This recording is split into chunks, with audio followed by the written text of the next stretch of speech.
Pelafalan yang benar seringkali menjadi tantangan bagi pembelajar bahasa Jepang, khususnya penutur bahasa Indonesia yang tidak terbiasa dengan ritme mora, intonasi khas, dan bunyi-bunyi unik seperti chon, sokuwon, nasal, serta konsonan su. Meski telah memahami tata bahasa, banyak pelajar masih terdengar kaku atau asing saat berbicara karena kesulitan menirukan pengucapan alami. Hal ini bisa memengaruhi kepercayaan diri dan efektivitas komunikasi, sehingga diperlukan metode pelatihan pelafalan yang terstruktur, kontekstual, dan berulang. Buku Yukita, belajar pelafalan bahasa Jepang dengan model VISM, dengan audio file karya Yuli Wahyuni hadir sebagai jawaban atas tantangan tersebut dengan menghadirkan pendekatan pembelajaran yang inovatif, dinamis, dan berbasis praktik nyata melalui model VISM yang terintegrasi dengan audio interaktif. Buku ini disajikan secara terstruktur sehingga memudahkan pelajar dalam memahami teori dan mendorong pembiasaan yang efektif melalui gerak, suara, dan pengulangan. Model VISM terdiri dari 4 metode utama yang dirancang untuk melatih pelafalan secara menyeluruh. Verbotonal sebagai teknik pertama mengandalkan gerakan tangan dan tubuh untuk menyelaraskan ritme bunyi dan alur mora dalam bahasa Jepang. Pendekatan ini menggabungkan unsur motorik dan auditori sehingga pembaca tidak hanya mengandalkan pendengaran tetapi juga gerak sebagai penguat memori fonetik. Metode kedua, audiolingual,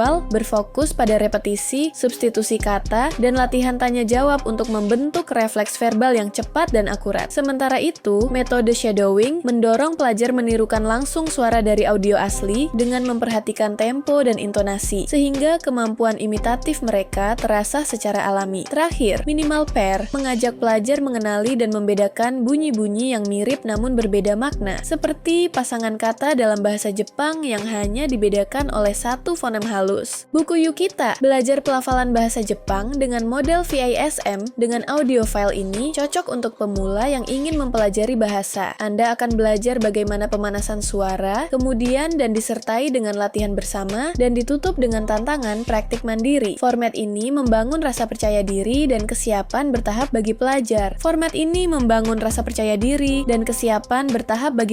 Sementara untuk materi pelafalan disusun berdasarkan jenis bunyi yang paling sering menjadi kendala, seperti bunyi panjang dan rangkap, tokushu-on, kombinasi bunyi semivokal, yo-on, dan bunyi konsonan khas Jepang seperti tsu yang asing bagi lidah orang Indonesia. Penjelasan dilakukan tidak sekadar menyampaikan bunyi secara teknis, tetapi juga bagaimana cara artikulasi bunyi tersebut dilakukan secara fisiologis dan praktiknya dalam percakapan nyata. Dengan begitu, pembaca tidak hanya menghafal pelafalan, tetapi juga memahami proses pelafalan secara sadar. Buku ini mendorong pembelajaran yang aktif dan komunikatif dengan melibatkan aspek kognitif dan afektif secara bersamaan. Anda bisa mendapatkan buku ini di www.thepublishstore.com atau di seluruh marketplace kami, yaitu Shopee, Tokopedia, Lazada, dan Bukalapak.